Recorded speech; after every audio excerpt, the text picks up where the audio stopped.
السلام علیکم ورحمۃ اللہ وبرکاتہ۔ بسم اللہ الرحمن الرحیم۔ مولایا صلی وسلم دائما ابدا علی حبیبک خیر الخلق کلہم۔ ناظرین محترم،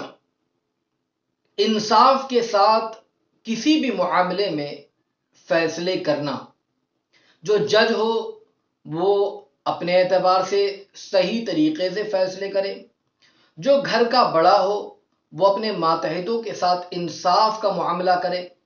جو گاؤں وغیرہ کے اندر پنچایت وغیرہ ہوتی ہے وہ اپنے گاؤں کے اندر انصاف کے ساتھ دیانت داری کے ساتھ فیصلے کرے۔ یہ بہت زیادہ اہم ہے، ورنہ یاد رکھیے کہ اگر فیصلے غلط کریں گے قیامت کے دن رب کی بارگاہ میں حاضر ہونا ہے، اس کا جواب دینا ہے۔ تو یاد رہے کہ جو حضرات ایسی پوسٹ پر ہے، ایسے عہدے پر ہے جو فیصلے کرتے ہیں اور وہ یہ چاہتے ہیں کہ ہم جب بھی فیصلہ کریں صحیح فیصلہ کریں،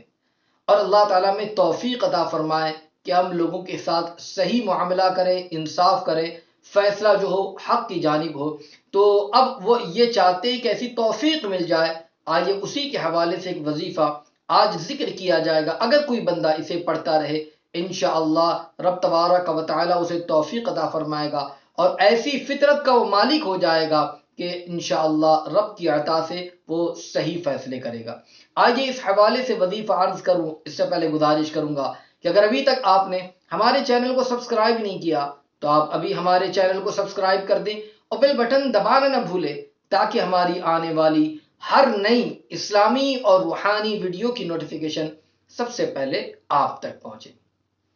آئی بٹن پر بھی کلک کر لیں تاکہ جو اس سے پہلے وظائف ذکر کیے گئے ہیں آپ اسے بھی سماعت کریں، اسے بھی پڑھ کر اس کی برکتوں سے مالا مال ہو۔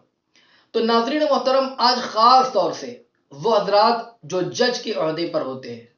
مقدمے میں وہ چاہتے کہ حق فیصلہ ہو اور کرنا بھی چاہیے، اسی کے ساتھ ساتھ جو گاؤں وغیرہ کے اندر پنچایت چلتی ہے، اگر وہ لوگ گاؤں والے ان کی طرف رجوع کرتے ہیں تو ان کے لیے بھی لازم ہے کہ وہ صحیح فیصلہ کرے، حق فیصلہ کرے۔ یا کوئی کسی بھی اعتبار سے کوئی گھر کا بڑا ہے اور وہ اپنے ماتحتوں کے ساتھ میں کسی بھی معاملے میں فیصلہ کرتا ہے اور یہ چاہتا ہے کہ وہ صحیح فیصلہ کرے، اس لیے کہ غلط فیصلے کرنے پر اللہ کی بارگاہ میں پکڑ بھی ہوگی، نا انصافی نہیں کرنا چاہیے۔ تو اگر یہ چاہتے ہیں کہ اللہ تبارک و تعالیٰ توفیق عطا فرمائے اور وہ فیصلے بھی جو کرے وہ صحیح کرے اللہ کی عطا سے، اس کی توفیق سے، تو یاد رہے وہ بندہ نمازوں کی پابندی کرتا رہے اور روزانہ کا اپنا معمول بنائے اللہ تبارک و تعالیٰ کا یہ نام مبارک یا عدل